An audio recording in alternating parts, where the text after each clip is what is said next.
સુધી પહોંચે એવું આપણા માટે ઠીક છે. હું સાહેબ તમે જે નોટિસ આપો છો ને 1885 ની કલમ, બરાબર, એ 1885, તો સાહેબ મારો પહેલો સવાલ એ છે કે 1885 મુજબ તમે નોટિસ આપ્યા પછી તમે વળતર જ્યારે નક્કી કરો છો ત્યારે 2024 ના પરિપત્ર મુજબ નક્કી કરો છો, તો આવું શું કામ? અને એ નોટિસમાં તમે નીચે લખો છો જે વળતર નક્કી કરી અને ખેડૂતને જે તમે આપો છો ઓલું કાગળ પહોંચ, એમાં લખો છો કે પ્રવર્તમાન કાયદાઓ અનુસાર આ વળતર તમને મળવા પાત્ર છે.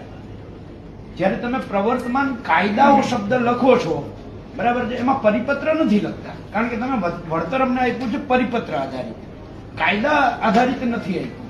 1885 નો ટેલિગ્રાફ એક્ટ હોય કે 2003 નો ઇલેક્ટ્રિસિટી એક્ટ હોય, જેના આધારે તમે નોટિસ આપો છો, એ તો એમ કે છે મિનિમમ ડેમેજ મેક્સિમમ કમ્પન્સેશન. એમાં ક્યાંય કરતા ક્યાંય જંત્રી ભાવ કે વાણિજ્ય ભાવ છે જ નહીં, એમાં તો મિનિમમ ડેમેજ મેક્સિમમ કમ્પન્સેશન છે. ત્યારે સવાલ એ ઉભો થાય કે મિનિમમ ડેમેજ એટલે શું? તો ડેમેજ ની અંદર અમારી જે કિંમત ઘટે છે જમીનની, એ અમારું નુકસાન છે. આ નુકસાનનો એમાં સમાવેશ થવો જોઈએ.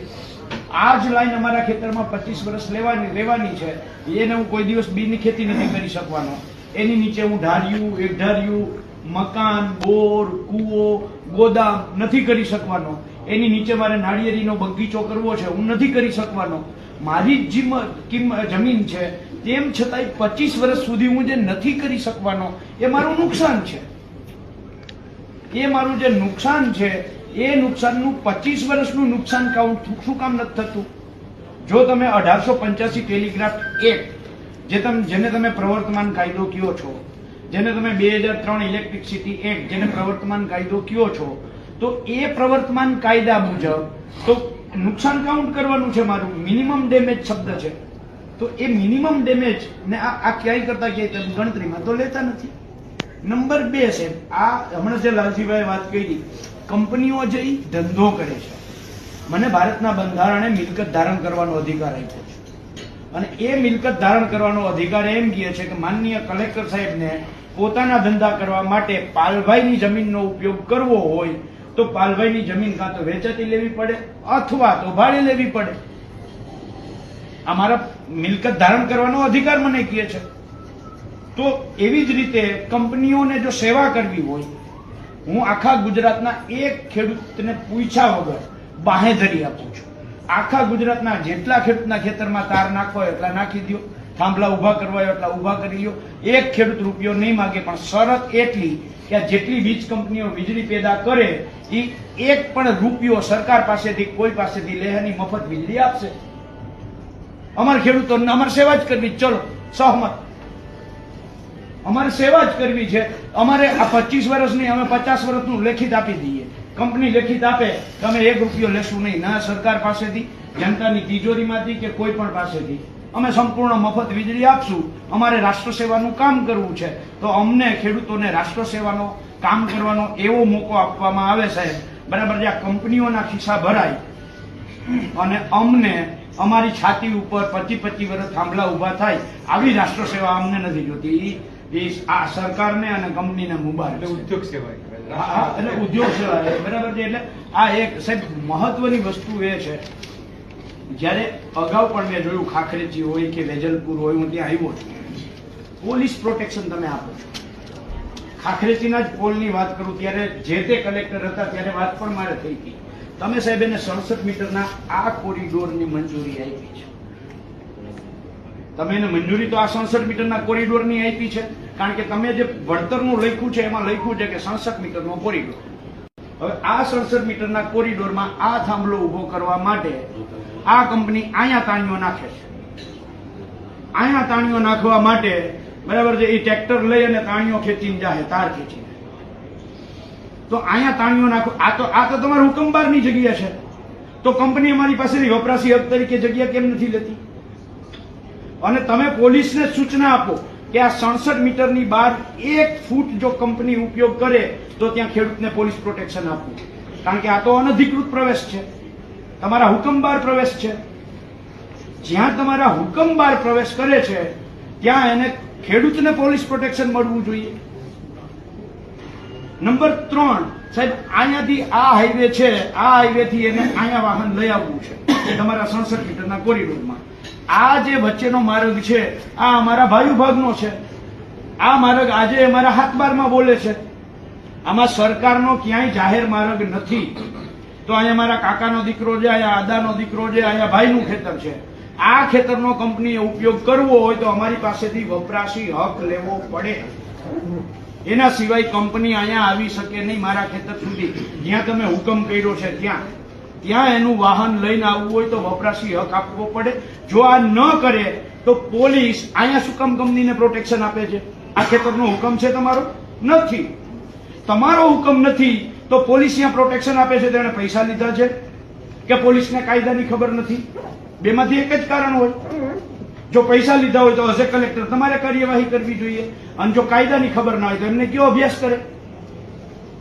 પૂરી માહિતી જાણ્યા વગર સાહેબ ખેડૂત છીએ, અભણ છીએ, તમે બધા તો નોકરી કરો છો અને આ કાયદાઓ ભણવા માટે તો તમને અમે પગાર દઈએ છીએ. તો ઈ કાયદાઓનો તમે કેમ સાહેબ અહીંયા ક્યાંય કરતા ક્યાંય અમલ નથી કરતા? અહીંયા આ વપરાશી હક માર્ગનો હોય કે તાણીઓ ખોડવાનો હોય, આ તો ખેડૂતનો અબાધિત અધિકાર છે. એમાં જયારે કંપની પ્રવેશ કરે ત્યારે કાયદો એમ કહે છે કે અનધિકૃત પ્રવેશ છે. અનધિકૃત પ્રવેશ સામે પોલીસનું પહેલું કામ બને છે કે ત્યાં ખેડૂતને રક્ષણ આપે. સુઓ મોટો પણ ખેડૂત અરજી ના કરે તો પણ સુઓ મોટો પોલીસે ત્યાં રક્ષણ આપવાની ડાયરેક્ટ એની પ્રક્રિયા બદલી જાય. જ્યારે કોઈ પણ ગુનો બને ત્યારે પોલીસ મેન્યુઅલ છે એ એમ કહે છે કે કોઈ પણ ગુનો બને અને એ પોલીસ જ્યારે જોઈ ત્યારે એને સુઓ મોટો પોલીસ ફરિયાદ કરવી. આ પોલીસ મેન્યુઅલમાં છે. તો જ્યારે પોલીસ મેન્યુઅલ એમ કહેતા હોય અને પોલીસ જો એ ફરિયાદ ના કરે તો પોલીસ પોતે ગુનેગાર છે. તો કેમ આવું તો હજારો વિડીયો ખેડૂતો દેખાડે જ તમને, કેમ કોઈ એક્શન નથી લેવાતું? સાહેબ આ ક્યાં સુધી અમારે આવી રીતે સહન કરવાનું? એક તો તમે નોટિસ આપો અલગ કાયદાથી, વળતર આપો બીજા કાયદાથી. એક કલેક્ટર આપે જંત્રી ભાવે અને બીજો કલેક્ટર આપે માર્કેટ ભાવે. એક જ લાઈન 765 જેવીની ખાવડાથી મહારાષ્ટ્ર વાળી લાઈન. નવસારી કલેક્ટર હુકમ કરે છે માર્કેટ ભાવના 4 ગણા અને મોરબી કલેક્ટર હુકમ કરે છે જંત્રી રેટના 25%.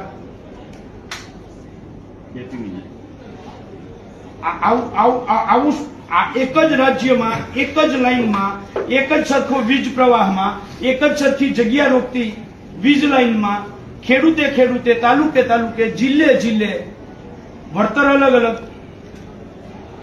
પહેલી સાહેબ અમારી માંગ એ છે કે આ અત્યારે જે લાઈન નીકળી છે રિલાયન્સની અહીંયાથી માળિયાથી લાલપુર, સાહેબ આ લાઈનનો હું તમને રૂટ મેપ બતાવું. એના રૂટ મેપો જે એને તૈયાર કરવાના હોય એને 3 પ્રપોઝલ મેપ આપવાના હોય અને એમાં સૌથી ઓછી જમીન ફળદ્રુપ જમીનનો એમાં ઉપયોગ થાય એ જોવાનું હોય. હવે એ લાઈનમાં તમે જોવો અહીંયાથી કુંતાસીથી ચાલુ કરી અને લાલપુરના નાના લખિયા સુધીનું બરાબર છે. તો એમાં ખાલી 15 કિલોમીટર તમે આ બાજુ આયલા જાઓ એટલે માત્ર 25 ખેડૂતો આવે છે. બાકી આખો દરિયાપટ્ટી આવે છે. આખી લાઈન દરિયાપટ્ટી ઉપર હોઈ જાય એમ છે. ખેડૂતો આવે એમ જ નથી તો ફળદ્રુપ જમીન શું કામ બગાડે છે કંપની? એને 15 થાંભલા ઓછા આવે એના માટે, એના 15 થાંભલાઓ ઓછા આવે એના માટે અમારા 500 ખેડૂતોના ખેતરને પથારી ફેરવી નાખવાની. શું કામ આ રૂટ ના બદલે? આ રૂટ તો બદલી શકે એમ છે એકદમ. આથી આ લાઈન નીકળે છે હળવદથી જે લાલપુર જાય છે સાહેબ, એ લાઈનમાં એને જે લાયસન્સની પ્રક્રિયામાં આપની ઉપસ્થિતિમાં એને પબ્લિક હિયરિંગ કરવું પડે, એને કર્યું જ નથી. તમે ક્યાંય ગયા છો અદાણીના પબ્લિક હિયરિંગમાં? લાયસન્સ લેતા પહેલા. હા, લાયસન્સ લેવા માટેની પ્રક્રિયા કહું છું. લાયસન્સ આ લાઈન પસાર કરવા માટેની લાયસન્સ લેવાની પ્રક્રિયામાં એને પબ્લિક હિયરિંગ કરવું પડે. તમારા મામલતદાર, તમારા પ્રાંત કે આપ ખુદ બરાબર છે, આપના કલેક્ટરમાંથી કોઈ પણ એક પણ પબ્લિક હિયરિંગ આટલી લાઈનો નીકળી એમાં થયું છે? તો સાહેબ આ કાયદાનો ભંગ છે. તો કંપની કાયદાનો ભંગ કરે તો એને સંપૂર્ણ છૂટ, અને અમે ખેડૂતો અમારા છાતી ઉપર થાંભલો ફોડતો હોય અને નાનો મોટો આડો અવડો શબ્દ બોલાઈ જાય તો ડાયરેક્ટ ઉપાડીને પોલીસ અને ગાડીમાં નાખી દઈએ. એટલે કાયદો એનો અર્થ એવો કે ખેડૂતો માટે છે જ નહીં, માત્ર કંપનીઓ માટે જ છે સાહેબ. તો આ જે છે સાહેબ, આમાંથી અમે તમને વિનંતી કરવા આવ્યા છીએ. અત્યારે જેટલા ખેડૂતોને આજે તમે નોટિસ આપીને બોલાવ્યા છે, અમારી બધાય વતી પેલી આજની વાત એ છે કે એમને સૌથી પહેલા તો એને મુદત આપી દેવામાં આવે 20 દિવસની, 2-5 દિવસની નહીં. બરાબર છે? ઓછામાં ઓછી 20 દિવસની એમને મુદત આપો, જેથી કરીને અમે ક્યાંક થોડુંક વકીલ, થોડુંક લીગલી બધું જ ભેગું કરી અને સાથે તૈયારી સાથે અમે પાછા આવી શકીએ. એટલે તો પહેલા અમને ઓછામાં ઓછી આજે જેટલા ગામોને નોટિસ આપી છે એટલા ગામોને અમને 20 દિવસની મુદત આપવામાં આવે. બધાય ગામ વતી અમે તમને વિનંતી કરવા આવ્યા છીએ. અને આ મુદતની જ વિનંતી નહીં, આવનારા દિવસોમાં કંપનીએ ક્યાં ક્યાં લોનો ભંગ કર્યો છે સાહેબ. તમારી પાસે જો નિષ્ણાંત માણસો ના હોય તો હું જયેશભાઈને કહું 2 દિવસ અહીંયા આવી જાય અને નિયમોની તમારા એક માણસને આપો, એની હારે ચર્ચા કરી અને લખાવી દે કંપની આટલા નિયમોનો ભંગ કર્યો છે. કહેતા હોય તો હું 2 દિવસ આપીશ, પણ હું માનું છું સરકાર પાસે નિષ્ણાંત માણસો તો હશે.